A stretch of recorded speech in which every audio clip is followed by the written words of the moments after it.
तुम्ही म्हटलं जसं की मला असं वाटतं रस्ते, लाईट, पाणी हे विषय एवढे मोठे आहेत की त्याच्यामध्ये आरोग्य हे सगळ्यात शेवटच्या पानावरती गेलेलं आहे. प्रत्येकानेच, not just as a doctor, पण एक नवीन जनरेशनमध्ये असलेल्या कुठल्याही क्षेत्रात काम करणाऱ्या एका माणसाने पॉलिटिकल इंटरेस्ट किंवा एक सामाजिक थोडीशी बांधिलकी, सामाजिक एक आपलं कर्तव्य हे ठेवलं पाहिजे, असलं पाहिजे. कारण आपण फक्त बोट दाखवण्याची कामं करतो.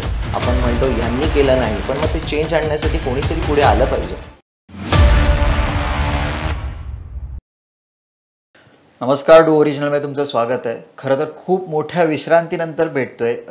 इन बिटवीन आपले काही पॉडकास्ट तुमच्या भेटीला आणू शकलो नाही, त्यासाठी आधी तर प्रेक्षकांना माफी मागतो. प्रेक्षकांची येणाऱ्या काही काळांमध्ये मी थेट मुद्द्याला हात घालतो आता, कारण की आजूबाजूला आपल्या इतक्या मोठ्या घटना घडत आहेत, राजकारणामध्ये असतील, सामाजिक असतील, किंवा मग ह्या सगळ्या गोष्टी आता प्रामुख्याने पुढे यायला लागल्या. तर या विषयांवरती बोलण्यासाठी प्रत्येक वेळेला राजकारणी लोकांनी पुढाकार घेतलाच पाहिजे का, किंवा ट्रेनमध्येच फक्त गप्पा झाल्या पाहिजेत का, किंवा कट्ट्यावरतीच फक्त या विषयांवरती गप्पा झाल्या पाहिजेत का? मग जेव्हा आजूबाजूची परिस्थिती बिघडते मग त्याला दोष आपण कोणाला देतो? ह्या सगळ्या गोष्टी आपण ॲज अ नागरिक, ॲज अ या देशाचे सर्वसामान्य नागरिक म्हणून आपणही कुठे ना कुठे पुढाकार घ्यायलाच पाहिजे असं मला वाटतं.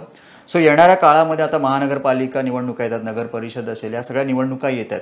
याच्यासाठी आपण फक्त इच्छुक उमेदवार कोण आहेत, किंवा पक्ष, माझा पक्ष कुठला, तुझा पक्ष कुठला, या गोष्टींवरती फक्त न राहता आपण ॲज अ नागरिक सिविक सेन्स वापरून काय काय गोष्टी करू शकतो, किंवा आपण मतदारांचे अभिप्राय घेतो, राजकीय लोकांचे अभिप्राय घेतो, कार्याध्यक्ष लोकांचे अभिप्राय घेतो, पण ॲज अ नागरिक प्रतिष्ठित मंडळी पण आपल्या आजूबाजूला असतात. काही डॉक्टर्स असतात, शिक्षक असतात, इंजिनियर असतात. यांचा एक विचार करण्याची एक वेगळी पद्धती असते. त्यांच्या शिक्षणानुसार त्यांचं देशाकडे, राज्याकडे बघण्याची एक वेगळी पद्धत असते. मग त्यांचं मत आपण नाही जाणून घेतलं तर मग आपल्याला एक वेगळी दिशा मिळत नाही. सो ह्या सगळ्या पार्श्वभूमीवरती येणाऱ्या काळामध्ये डू ओरिजिनलवरती मी असेच एक व्यक्तिमत्व घेऊन येणार आहे, आणि मला त्यांची मतं जाणून घ्यायला आवडणार आहेत की पक्ष असतील किंवा आणखी एखादी व्यक्ती असेल, हे न राहता ॲज अ नागरिक म्हणून मी माझ्या देशाकडे कसं बघतो, माझ्या समाजाकडे कसं बघतो, हे मी प्रतिष्ठित लोकांकडून जाणून घ्यायचा प्रयत्न करणार आहे. मी विक्रांत नलावडे, आणि आज आपल्या स्टुडिओमध्ये आलेत सर्वेश शाहू सावंत. सर, सगळ्यात आधी तर माझ्या डू ओरिजिनलमध्ये तुमचं स्वागत आहे. धन्यवाद.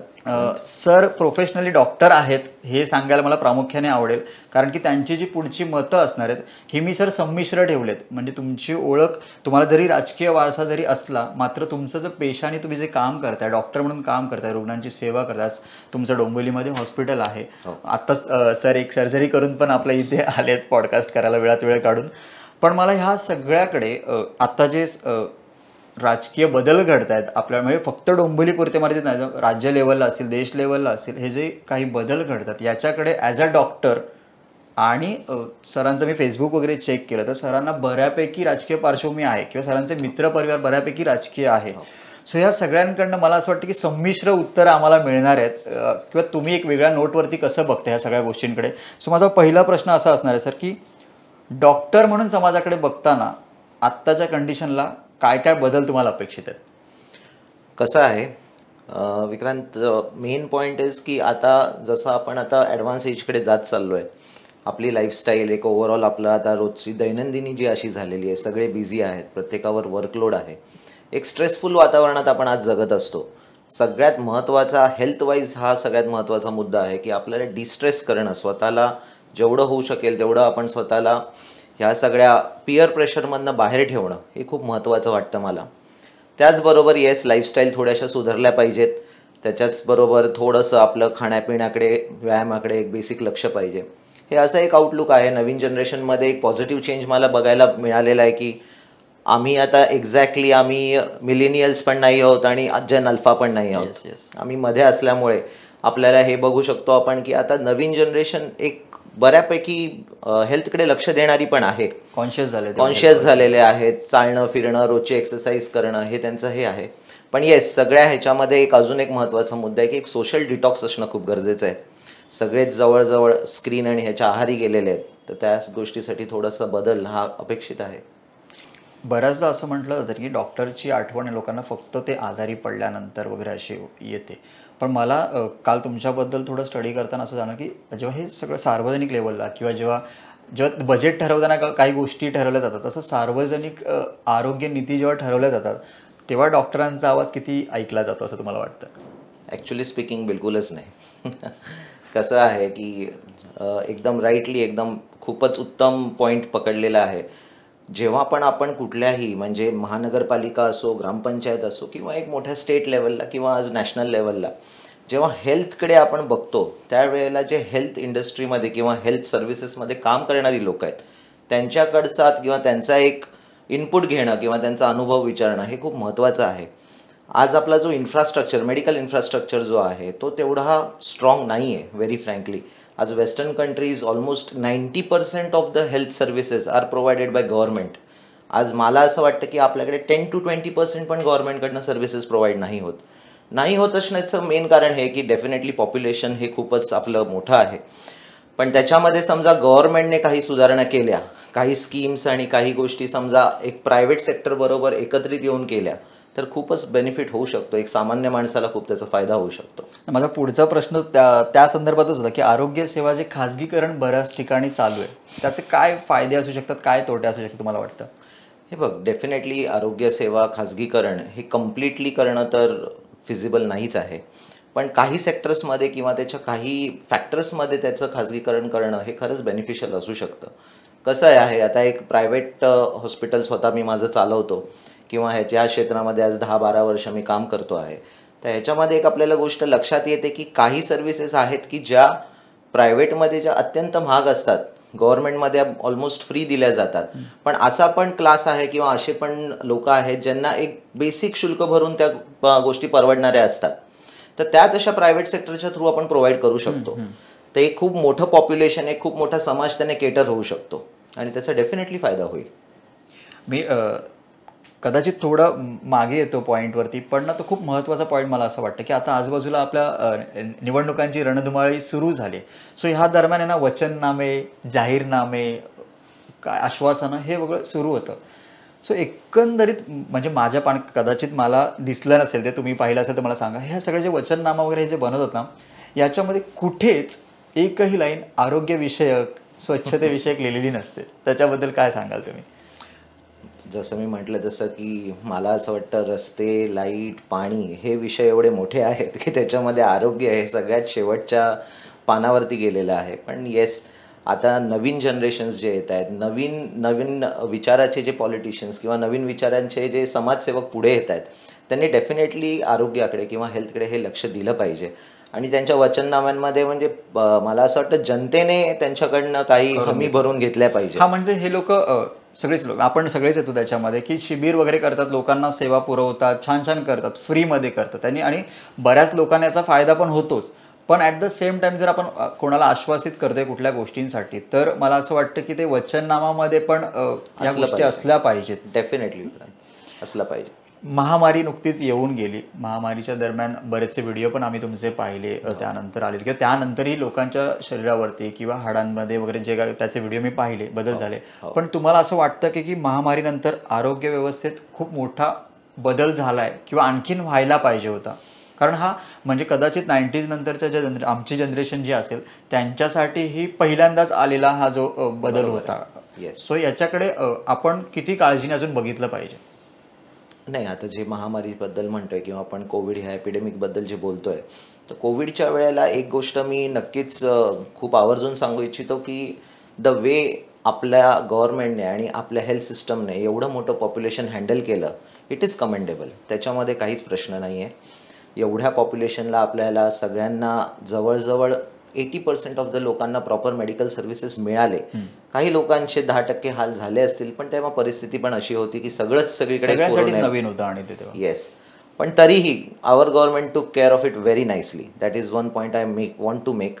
सेकंड इम्पॉर्टंट गोष्ट आहे की इवन वॅक्सिनेशनसारखी गोष्ट आपल्या देशाने स्वतःचे वॅक्सिन बनवून ते खूप वरपर्यंत आणले. जवळजवळ 90% पॉप्युलेशनला आपण पहिल्या 6 महिन्यात कव्हर केलं होतं. ही खूप चांगली गोष्ट आहे. Means otherwise handling a big epidemic या हिशोबाने आपल्या देशाने आणि आपल्या ज्या गव्हर्नमेंटने काम केलं ते खूप कमेंडेबलच आहे. पण येस, आपल्याला ह्याच्यामध्ये काही फ्लॉज, काही त्रुटी पण लक्षात आल्या. कशा सिस्टम्स आपल्या पॉवरफुल पाहिजेत, कसं काही आपल्या सोयी केलेल्या पाहिजेत, हे ह्याच्यातनं डेफिनेटली आपण काही गोष्टी ह्याच्यातनं शिकलेलो आहे. आणि सुधारण्याचा स्कोप तर आहेच, डेफिनेटली आहेच. पुन्हा एकदा असं संमिश्र प्रश्नाकडे येईल, म्हणजे सामाजिक आणि तुमच्या पेशा डॉक्टर याच्याशी, की तुम्ही दिवसातून असंख्य लोकांना भेटत असतात, नवनवीन पद्धतीचे लोक, विचारसरणीचे लोक भेटत असतात, किंवा बाहेर सामाजिक कार्यक्रमांना जातात तेव्हा पण माणसं भेटत असतात. सो ॲज अ डॉक्टर तुम्हाला किती महत्त्वाचं वाटतं की सामाजिक विषयावरती आपण पुढाकार घेतला पाहिजे? हे बघ विक्रांत, मला असं वाटतं ना की प्रत्येकानेच, not just as a doctor, पण एक नवीन जनरेशनमध्ये असलेल्या कुठल्याही क्षेत्रात काम करणाऱ्या एका माणसाने पॉलिटिकल इंटरेस्ट किंवा एक सामाजिक थोडीशी बांधिलकी, सामाजिक एक आपलं कर्तव्य हे ठेवलं पाहिजे, असलं पाहिजे. कारण आपण फक्त बोट दाखवण्याची कामं करतो. आपण म्हणतो ह्यांनी केलं नाही, पण मग ते चेंज आणण्यासाठी कोणीतरी पुढे आलं पाहिजे. फक्त दुसऱ्यांवर बोटं आपण दाखवून ती कामं करू शकणार नाही आहे. तर डेफिनेटली आपण आलं पाहिजे. माझं थोडं इन्क्लिनेशन आहे, समाजसेवेची मला आवड आहे, माझा वारसा आहे, त्याच्यामुळे मी त्याच्यात आहे. पण माझं असं एक अपील आहे की जास्तीत जास्त यंग जनरेशनने ह्याच्यात पुढे आलं पाहिजे, डेफिनेटली. आपण बघतोय कोविड नंतर एक गोष्ट प्रामुख्याने ना समोर यायला लागली, किंवा लोक उघडपणे त्याच्याबद्दल बोलायला लागले, ते म्हणजे मानसिक आरोग्य. येस. म्हणजे मला टेन्शन आहे, मला एन्झायटी आहे, मला डिप्रेशन आहे, किंवा माझ्या फॅमिलीमध्ये कोणाला या पद्धतीने आहे.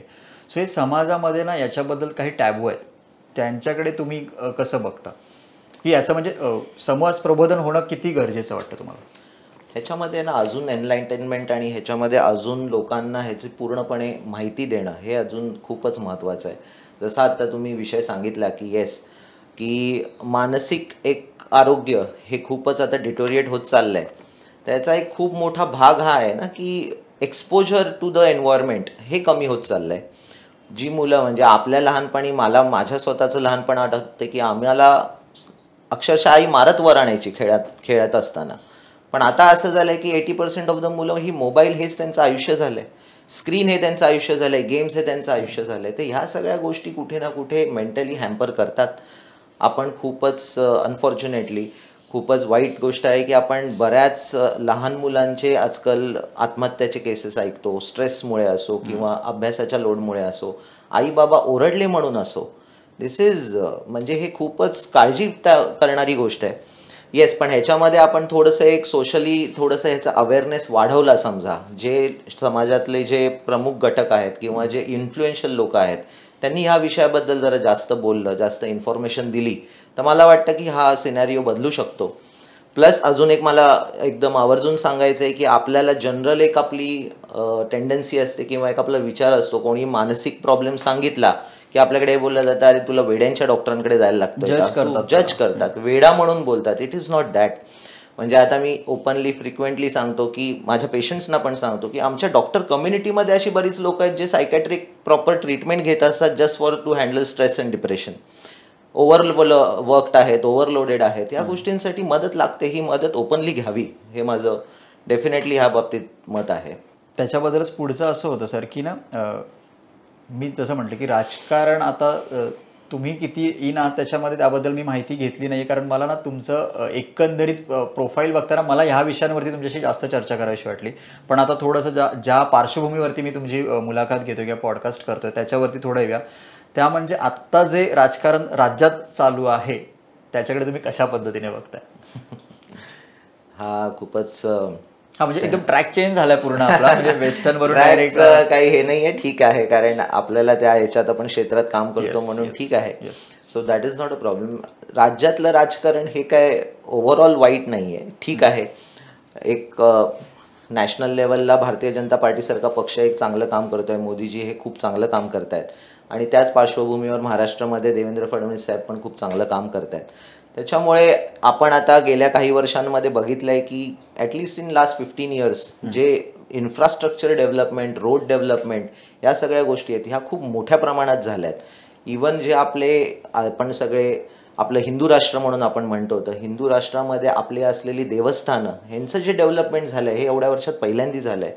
आज मी बरेच आपले जेवढे पण देवस्थानं व्हिजिट केली आहेत तिकडे आता ह्यांनी कॉरिडॉर्स बनवलेत जे हे खूपच सुंदर आहेत. म्हणजे ह्या काही गोष्टी ज्या आहेत या नक्कीच खूप ॲप्रिशिएट करण्यासारख्या आहेत. राहिली गोष्ट की लोकल राजकारण आणि कुठले पक्षांचं समीकरण आणि हा मला असं वाटतं हा माझ्या अबाव लेवलचा हे आहे, तर मला असं वाटत नाही त्याच्यावर मी काही कमेंट करणं बरोबर आहे. पण येस, पॉलिटिकली आणि देशाला आणि राज्याला जे बेनिफिशियल आहे त्या हिशोबाने थोडंसं राजकारण पुढे गेलं तर हे मला वाटतं बरं राहतं. जर आता आपण जर तरच्या गोष्टींवरती आलोय तर मला असं विचारायला आवडेल की समहाव एखादी पॉवर तुमच्या हातामध्ये आली, आपण आपल्या डोंबिवलीपुरतं बोलूया कारण आपण डोंबिवलीकर आहोत, डोंबिवलीचे नागरिक आहोत. सो आपल्या ज्या अख्यारीतल्या गोष्टी आहेत त्याच्याबद्दल बोलूया. सो तुम्हाला काही स्टँड मिळाला की तुमच्याकडे ही पॉवर आहे, डोंबिवलीमध्ये ही गोष्ट तुम्हाला चेंज करायची, म्हणजे ती आरोग्यविषयकच असली पाहिजे असं काही नाही, सभोवताली आपल्याला बऱ्याच गोष्टी त्रास देणाऱ्या असतात. सो तुमचं प्रामुख्याने प्रायोरिटीवरती काय असेल की मला ही गोष्ट चेंज करायला आवडेल डोंबिवलीमध्ये? डोंबिवलीमध्ये सगळ्यात प्रामुख्याने मी परत सांगेन की आरोग्य हा विषय सगळ्यात महत्त्वाचाच आहे. त्याच्यावरती माझं एक हे राहीलच. पण सेकंड इम्पॉर्टंट गोष्ट आहे ती म्हणजे आहे की इकडे असलेलं कंजेशन अँड ट्रॅफिक. म्हणजे आज आपण बघतो की एक नॉर्मल रुटीन आपल्या कम्यूटसाठी पण आपल्या जिथे 5 मिनटं लागले पाहिजे तिथे आपला अर्धा तास जातोय. तर हे जो आहे हा एक खूप मोठा विषय आहे, ह्याच्याकडे आपल्याला लक्ष दिलंच पाहिजे. दुसरी गोष्ट म्हणजे अजूनही डेव्हलपमेंट, म्हणजे इन्फ्रास्ट्रक्चर डेव्हलपमेंट कशी डोंबिवलीत करता येईल त्याच्याकडे पण आपल्याला लक्ष द्यायला पाहिजे. काही आपल्या इथे प्रॉब्लेम्स आहेत, जुन्या बिल्डिंगी आहेत, लोकवस्ती खूप आहे, त्याच्यामुळे रोड्स आपण भले आज कॉन्क्रिटिंग झालं आहे पण त्यांची साईज वाढली नाही आहे. त्याच्यामुळे ट्रॅफिक हॅज बिकम स्मूथ पण त्याचं फास्टनेस किंवा त्याच्यात स्विफ्टनेस नाही आहे. तर या गोष्टींकडे लक्ष प्रामुख्याने दिलं पाहिजे असं माझं मत आहे. पण मला याच्यामध्येच ॲड ऑन करायला असं आवडेल की आपल्याकडे आता ही अशी झाली ना की काही जरा झालं म्हणजे माझ्या समजा चाळीतला इकडे नाला तुंबला तरी पण आम्ही लोकप्रतिनिधींनाच जबाबदार धरतो, रस्त्यावरती ट्रॅफिक झालं तरी पण आपण लोकप्रतिनिधींना जबाबदार ठरतो. ह्या सगळ्या गोष्टींमध्ये आम्ही डोंबिवलीकर किंवा आपण एक सर्वसामान्य नागरिक सिविक सेन्स कुठेतरी विसरतोय का की माझ्यामुळे पण कदाचित हे होऊ शकते. कारण की आज माझ्याकडे ना मी इथे गाडी पार्क करून गेलो, मला माहिती इथे नो पार्किंग किंवा इथे मी लावल्याने ट्रॅफिक होऊ शकते, पण मी दादाला फोन करेल ना किंवा ह्याला फोन करेल ना, माझा भाऊ आहे. सो हा जो आपल्याकडे खूप जास्त म्हणजे कल्याण डोंबिवलीमध्ये हा जो एक खूप जास्त जो प्रभाव आहे त्याच्याबद्दल तुम्हाला काय वाटतं? म्हणजे कुठेतरी ॲज अ नागरिक मी पण ह्या सगळ्या गोष्टी ज्या बदलल्यात त्याला जबाबदार आहे की नाही? 100% आहे ना. प्रत्येक शहर, प्रत्येक गाव, प्रत्येक राष्ट्र हे नागरिकांमुळेच बनत असतं. लोकप्रतिनिधी हे फक्त त्यांना एक गाईड करणारे पण नाही मी म्हणणार. आपण म्हणतो की त्यांना आपण फक्त ते आपलं एक प्रतिनिधित्व करणारी लोकं आहेत. त्यांचा काय त्यांच्या हातातच 100% गोष्टी आहेत असं नसतं. लोकांनी थोडे छोटे छोटे बदल जरी केलं की जे रूल्स फॉलो करणं खूप इम्पॉर्टंट आहे. आज आपण बघतो सिग्नलला पण लोक थांबत नाही, गाड्या घेऊन पुढे जातच राहतात. आपल्या छोट्या शहरांमध्ये तर ते जास्त होत असतं. तर ह्या गोष्टींकडे बेसिक सिविक सेन्स सगळ्यांनी पाळला तर नक्कीच फरक हे पडू शकतो. ते करायलाच पाहिजे. येणाऱ्या महानगरपालिका निवडणुकीकडे कसं बघता तुम्ही? येणारी महानगरपालिकेची निवडणूक इकडचं आता ओव्हर पॉलिटिकल सिनारिओज खूप एकदम मजेशीर आहे. सो आपण बघतोय की खूपच बदल होत आहेत. काही मोठे नेते पक्ष बदलत आहेत, काही लोक सोडत आहेत, काही लोक येत आहेत. पण ठीक आहे, मला असं वाटतं की पॉलिटिक्स आणि इलेक्शन्स ह्या गोष्टी अशा आहेत की इलेक्शन्स जवळ आले की हे सगळे शिफ्ट ऑफ पॉवर होत असते. सो होपफुली जे काय ह्याचं समीकरणं बनतील त्याच्यानंतर आपल्या शहराचं फायदा व्हावा आणि शहर आपलं चांगलं व्हावं हीच एक आपली इच्छा आहे.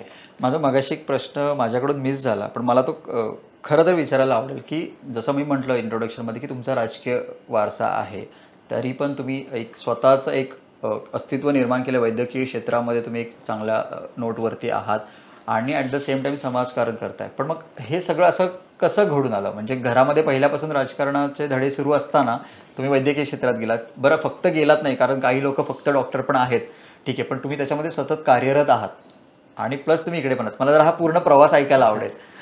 कसं आहे की पहिल्यापासूनच माझे वडील श्री शाहू सावंत हे डोंबिवलीचे एक कडवट शिवसैनिक म्हणून त्यांनी काम सुरू केलं होतं डोंबिवलीमध्ये. आणि तेव्हापासून आम्ही घरात राजकारण आणि घरामध्ये समाजकारण हे रोज बघत मोठे झालो आहोत.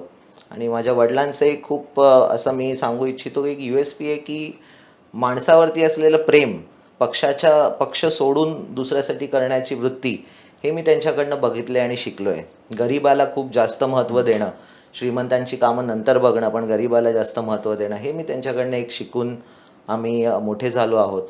पण त्याचबरोबर ते स्वतः जेवढे पॉलिटिकली इन्क्लाइंड होते तेवढंच त्यांना हे पण महत्त्वाचं माहिती होतं की शिक्षणाचं महत्त्व काय आहे. तर मी आणि माझी बहीण आम्हाला दोघांनी उच्च शिक्षित करण्यामध्ये 100% हात त्यांचा आहे, माझ्या आईवडिलांचा आहे. त्यांचे हे एम्सच होते किंवा त्यांची हे इच्छा होती की आम्ही उच्च शिक्षित व्हावं आणि माझ्यासाठी डॉक्टर बनावं ही त्यांची प्रखर इच्छा होती. आणि त्यांच्या इच्छेमुळे खरं तर मी डॉक्टर झालो हे सांगू इच्छितो. मेडिकल फील्डमध्ये माझा बेसिक इंटरेस्ट होता, पण मी स्वतःच्या इच्छेने डॉक्टर एकाच वेळी झालो नसतो, वडिलांमुळे झालो. पण येस, ते झाल्यानंतर मला आज समजतंय की त्यांचं विजन केवढं स्ट्रॉंग होतं, की आज आपण समाजामध्ये माझं प्रोफेशन बरोबरच आपण समाजकारण पण माझ्या थ्रू मला करता येते, म्हणजे प्रोफेशन थ्रू. कारण बऱ्याच वेळेला अशी पेशंट्स आपल्याकडे येत असतात ज्यांना गरज असते, पैसे तेवढे नसतात, पण आपण त्याच्या थ्रू पण मदत करू शकतो. प्रत्येक वेळेला कुठल्या गोष्टीसाठी कुठली मदत करायला तुमच्याकडे पैसाच पाहिजे असं नाही आहे. तुम्ही छोट्या छोट्या गोष्टींमधनं लोकांना मदत करू शकता, हे एक गोष्ट आहे. सो ह्या सगळ्या प्रवासामध्ये अनफॉर्च्युनेटली 2017ला आम्ही माझ्या फादरना लॉस केलं. त्यांना हार्ट अटॅक आला मॅसिव्ह आणि ते एक्सपायर झाले. पण त्याच्यानंतर सगळीच ही जबाबदारी एकदम एकत्रित माझ्यावर आली. तर त्यावेळेला पहिले मी माझं करिअर आणि माझं प्रोफेशन ह्याच्याकडे कॉन्सन्ट्रेट करून आपण हे माझं हॉस्पिटलपर्यंतचा प्रवास मी केला. आणि रक्तातच शेवटी समाजकारण होतंच. त्याच्यामुळे थोडं जी काही लोकांची कामं करू शकतो, जी काही एरियामधले आमचे जुने संबंध आहेत, जी लोकं आपल्याकडे काही अपेक्षेने येतात, त्यांच्या कामांना पूर्तता कशी देता येईल हे बघत बघत थोडंसं आता राजकारणामध्ये पण आता ॲक्टिव्ह आहे. आता पुढे किती काय होईल ते अजून माहीत नाही. पण मी बऱ्यापैकी पाहिलं सर, तुमचं बऱ्यापैकी मातब्बर लोकांबरोबर उठणं बसणं आहे राजकारणातलं पण. ठीक आहे, पण ॲट द सेम टाइम वैद्यकीय क्षेत्रामध्ये तुम्ही जो काही अनुभव घेतला शिक्षण चालू असताना, त्या गोष्टींचा कुठे राजकारणामध्ये उपयोग होतोय असं तुम्हाला वाटतंय? राजकारणामध्ये डेफिनेटली उपयोग होतो, कारण वे ऑफ हँडलिंग पीपल हे आमच्याकडे डॉक्टरांना जेवढं करायला लागतं ते मला असं वाटतं की येस, कारण रोज विधिन प्रकाराची लोकं आपल्याकडे येत असतात, त्यांचे प्रॉब्लेम्स असतात, ते आपले सांगत असतात.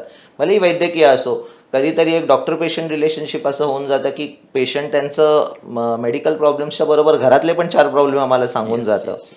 आणि जे खूप टचिंग असतं ॲक्च्युली, कारण आपल्याला प्रत्येकाला तेवढा वेळ देता येत नाही बऱ्याच वेळेला. पण स्टील त्यांना थोडंसं तुम्ही ऐकून घेतलं, कारण ऐकून घेणारी लोकं नसतात आजकाल. सगळ्यात मोठा प्रश्न हा झाला, कोणाकडे वेळ नाही ऐकण्यासाठी. तर ह्या सगळ्या गोष्टींचा फायदा मला राजकारणात नक्कीच होतो. ऐकून घेण्याची ताकद खूप वाढलेली आहे माझी, त्याच्यामुळे बसून मी I can understand things. Yes. शेवटच्या प्रश्नाकडेच येईल असं, ते म्हणजे की अजून लोकांचे वचननामे वगैरे प्रिंट झाले नाही आहेत, जाहीर झाले नाही आहेत. सो आणि आता आपल्या कल्याण डोंबिवलीत पुन्हा पहिल्यांदा पॅनल सिस्टीमवरती निवडणुका होत आहेत. सो ह्या सगळ्यामध्ये तुमचे जे काही मित्रमंडळी असतील, जे इच्छुक उमेदवार असतील, बरेच आहेत आपल्या आजूबाजूला, सो त्यांना आपण एक या पॉडकास्टच्या माध्यमातून सांगू इच्छितो की तुमचा जो वचननामा बनणार आहे, एक छोटीशी का होईना, एक कॅप्शन पुरती जी जागा असते तेवढी तरी आरोग्याला का देणं गरजेचं आहे, असं तुम्ही त्यांना सल्ला द्याल? नक्कीच. कसं आहे, आरोग्य हा खूप महत्त्वाचा विषय आहे. सगळ्यात महत्त्वाची गोष्ट ही आहे ना, की आज आपण आरोग्याला प्राधान्य दिलं. एखाद्या समजा ज्याला गरजू माणसाला, खास करून आरोग्यवाईस आपण त्याला पूर्तता दिली, त्याला पूर्ण आपण उपयोगी पडलो, तर ती गोष्ट माणूस जनरली आयुष्यभर विसरत नाही. आणि ती गोष्ट ही त्यांच्या कुठे ना कुठे मनामध्ये बिंबून राहते आणि तो माणूस तुमचा नेहमीसाठी होऊन जातो. तर तुम्ही पहिले तर आरोग्याला हे दिलीच पाहिजे. अदरवाईज पण the healthy person will make a healthy nation. That is the thing. So आरोग्य हे महत्त्वाचं आहे आणि सगळ्यांनीच ते आपल्या वचननामामध्ये टाकावं अशी माझी सगळ्यांना मी विनंती करेन. इच्छा म्हणू नाही शकत, विनंती करेन. येस. मी प्रेक्षकांना सांगू इच्छितो की हे होते सर्वेश सावंत सर, आणि त्यांनी खूप बिझी शेड्यूलमधनं हा वेळ दिला आणि काही ज्या गोष्टी आम्हाला चर्चा करायच्या होत्या त्याच्यावरती मला तरी असं वाटतं की मला माझ्या प्रश्नांची उत्तर मिळेल, पण तुमचे काही प्रश्न असतील किंवा तुम्हाला काही क्वेरी असतील आरोग्याच्या बाबतीत असतील किंवा एकंदरीत तुमच्या आजूबाजूच्या परिस्थितीबद्दल असतील, तर तुम्ही कमेंटमध्ये आम्हाला नक्की सांगू शकता. मी तुमचा मेसेज, जर तो मेसेज सरांपर्यंत पोहोचवण्यासारखा असेल तर मी नक्कीच तुमचा मेसेज सरांपर्यंत कन्वे करेल. आणि असेच वेगवेगळे एपिसोड, माहितीपूर्ण एपिसोड बघण्यासाठी डू ओरिजिनलला अजून सबस्क्राईब केलं नसेल तर सबस्क्राईब नक्की करा. धन्यवाद.